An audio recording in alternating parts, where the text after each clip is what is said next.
In the original timeline, Germany formed in the year 1871, but in this timeline, changes to the diet of worms in 1495 led to early HRE centralization, the Italian parts of the empire leave, Spain becomes a close ally of the HRE, coalition war against the Holy Roman Empire, and the war ends with no clear winner, with France taking some minor territories.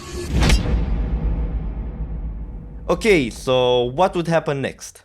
Due to this conflict and the formation of Germany, we would see a faster technological advancement in Europe, with many advancements made especially in warfare, since all countries would like to have the upper edge on the other. Imperial universities pop up all over Germany, increasing literacy rates and giving way for a new age of scientific discoveries. Other countries around Europe try to do the same to not fall behind, with some having the same successes as Germany and others not so. Because of this leap in technological advancement, we would have a Napoleonic era level of technology by 1720.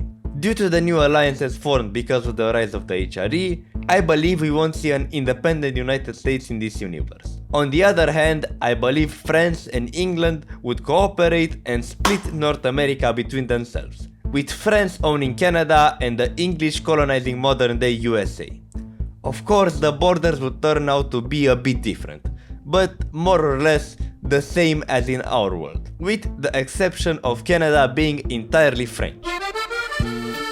What I'm about to say next might sound far-fetched, but I believe nationalism would appear much earlier in this timeline. But first, let's look at what nationalism is and why it appeared in the first place. In a very oversimplified way, nationalism was an idea that the nation, for example the Germans, French, Italians or any other group, should be one with the state. That led to the creation of nation-states. These nation-states were countries that were primarily dominated by one ethnic group. After the idea of nationalism began to spread, we saw in our own world different people wanting to unify and create their own country. That idea gave rise to Germany, Italy, and many other countries that were subject to foreign empires during the time. The American and subsequent French Revolution were the ones that led to the idea of nationalism to appear in our world as well. So now, can we find something similar in this timeline? I believe so.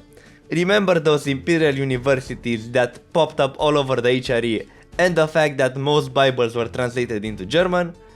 That would be the first step towards German identity. Not only would literacy rise among the Germans, but the imperial army would also be another step towards nationalism.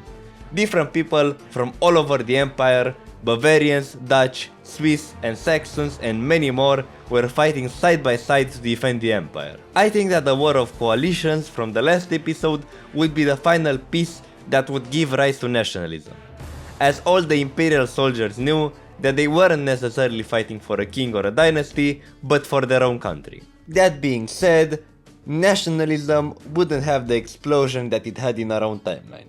It would be this idea that slowly spread over decades and centuries, with some fully embracing it while others still identifying themselves with the religion or region rather than their nationality. I believe that northern Italy would try to unify due to the existing educated middle class who would probably identify with nationalism. So, much of northern Italy would unify except for Venice and Genoa, who were merchant republics that grew very rich from trading in the Mediterranean, and so would be powerful and influential enough to remain independent. Now, let's skip a few years.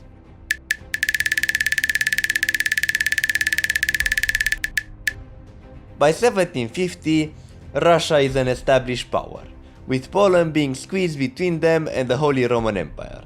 Hungary has managed to reclaim most of its land since the Ottoman Empire's slow decline began. Italy, at this point, would be free from the Spanish crown, but it still wouldn't be united. The Papal States and the Kingdom of Naples would be against Italian unification and thus would remain separate entities. France would feel squeezed by the Spanish Empire below them and the Empire to their east. This would lead them to centralizing faster and enacting more radical reforms to keep themselves ahead of their rivals. Great Britain would have a fraction of the power it had in our world, since Spain would be this world's maritime hegemon. Portugal, while a Spanish ally in our world, would be opposed to the Spanish here and would ally to the British. One main reason behind this would be the HRE's colony in the New World. That colony would compete against Portuguese Brazil and would put them in a very awkward position, as the HRE was Spain's greatest ally. In the Americas, France would control more and more of modern-day Canada. Britain too would extend their 13 colonies and create even more colonies in North America. By 1760, Europe was a powder keg. The stage was set for an even bigger conflict. Imagine the Napoleonic Wars, but 40 years earlier. The main difference is, there wouldn't be any country unstable enough to give rise to a Napoleon-like figure. Okay, so what would be the reason for war? I can think of a few points of contention.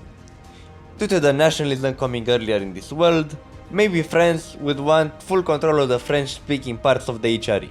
Maybe the Holy Roman Empire would want its territory back from France. Maybe it's Hungary wanting to kick out the Ottomans from Europe. Or Poland's neighbors wanting to split it up. Maybe it's all of these at the same time. Whatever the reason is, at the end of the day, a war begins with two alliances. The German coalition formed of the HRE, Spain, Hungary, Russia and southern Italy, and the French coalition formed of France, Britain, Portugal, Poland, Sweden and the Ottoman Empire. This war would start out similar to the last one, but the addition of Portugal would quickly change the balance of powers. The English, French and Portuguese navies go head to head with the Spanish Armada, effectively cutting off their line of contact with the New World. I think this would be the catalyst to the downfall of the Spanish Empire. All of their colonies would collapse and become republics. These devastating events will lead to the fall of the Spanish Empire and them getting occupied by Portugal and France for the rest of the war. Poland wouldn't last that long. Since Napoleonic warfare was here, mass conscripted armies would be the new meta, so countries that could mobilize a lot of people would have the advantage. It just so happens that Poland's population is not as big as Russia or Germany's. Long story short, Poland's territory gets partitioned, leaving Sweden once again alone in the northern front. The Ottoman Empire is defeated by the German and Russian Empire, leading to them giving up Crimea to the Russians and releasing some Balkan nations to appease Hungary and Germany. The Italian front would be a complete stalemate, with neither the north or south being able to make gains. Russia, having achieved its objectives in the war, officially leaves the conflict. That leaves only France and Britain against the HRE. No matter how you look at this, Germany wipes the floor with France and ends the war. The Treaty of Paris is signed, and France is forced to cede big chunks of its land to the Holy Roman Empire. This conflict was devastating for France, Spain and Poland. I think it would lead to bankruptcy in both France and Spain. A wave of nationalism would take over France and Poland, which would throw these countries into instability, with many in France wanting to see their lost territories united with France once again. In Poland, I believe we would see an even more extreme form of this nationalism, not only wanting an unified Poland again, but seeing Germany and Russia as existential threats to the Polish state. I believe a very militarized Poland would be born out of this conflict. Due to the external pressures and a bit of nationalist fervor, I think a revolution would turn Poland into a military dictatorship. Poland basically became an army with a state to ensure its survival. France wouldn't have the same fate as Poland. Instead, I think something similar to the French Revolution would happen here as well. But no Napoleon. I think the French would adopt something closer to what the British had at the time. Think constitutional monarchy with a parliamentary system. The king no longer had absolute power and had to listen to parliament where people had a say of their own. Spain would be devastated. Its biggest income source has been cut off, and in this regard, it's not that different from what happened in our world. Spain will slowly lose power over time and stop being the world's naval hegemon. From here on out, this is what I think will probably happen geopolitically wise. German-Russian relations worsen. Both try to ally to the wildcard Poland so they can have a buffer state between them. Britain, France and Germany begin to colonize Africa. In the HRE, a wave of support for constitutional monarchy sweeps over the people, forcing the imperial government to create a parliament. People would now start calling the HRE Germany, even though officially it would still be named the Holy Roman Empire. The Ottomans? Yeah, I'm not gonna talk about that region. The British distanced themselves from continental politics as their biggest rival Spain has been dealt with. Their main goal now is expanding their colonies and becoming the new naval hegemon of the world.